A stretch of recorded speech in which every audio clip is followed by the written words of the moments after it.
While Acer's flagship series like the Predator Helios or Triton are flourishing, their more affordable laptops, like the entire Aspire series, need some serious attention. After all, the affordable section is a very important one for a manufacturer, as these are the laptops that everyone will look to purchase. It is the same as the automotive market, where a manufacturer will come out with a Halo sports car, which the consumer will see and get astonished by, after which he purchases a daily driver or an economy vehicle.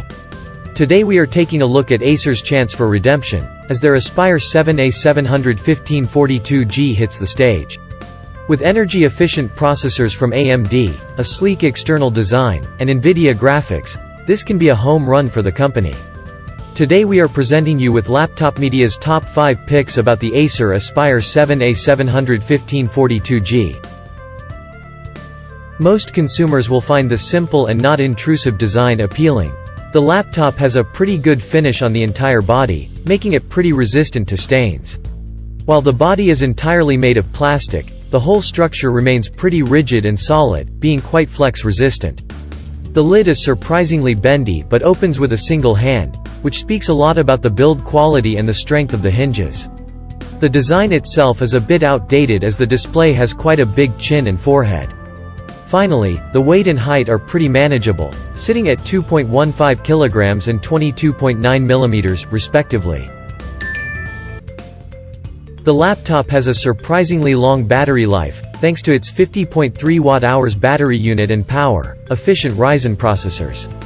The laptop lasted for 12 hours and a half of web browsing, and 9 hours and 15 minutes of video playback.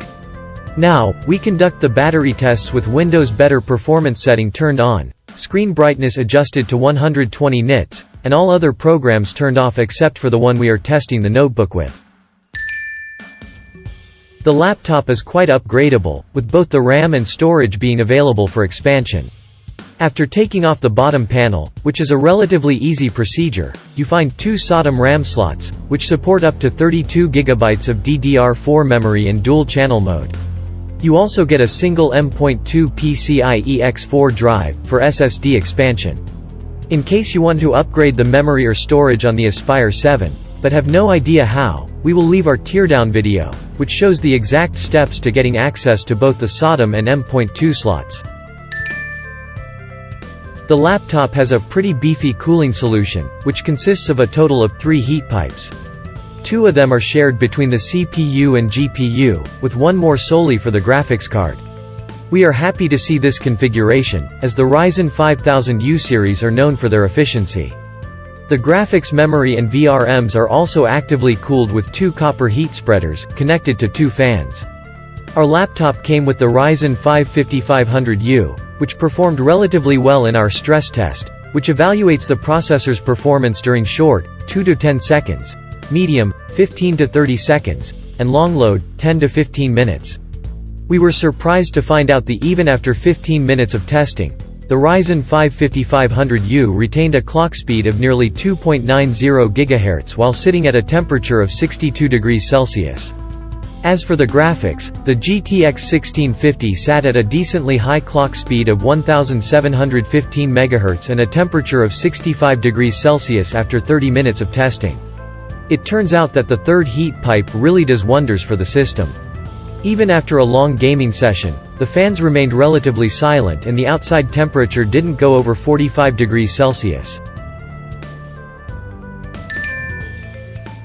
The input-output is one of the relatively weak points of the device, but we can understand Acer's perspective, as they wanted the laptop to be as powerful as possible and found many ways to do so, cutting costs from other places, which is completely understandable.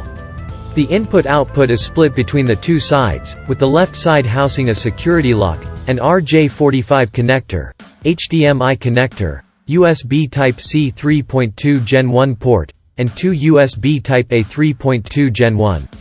On the right, there is the power plug, USB Type-A 2.0, which is archaic at this point, and an audio jack.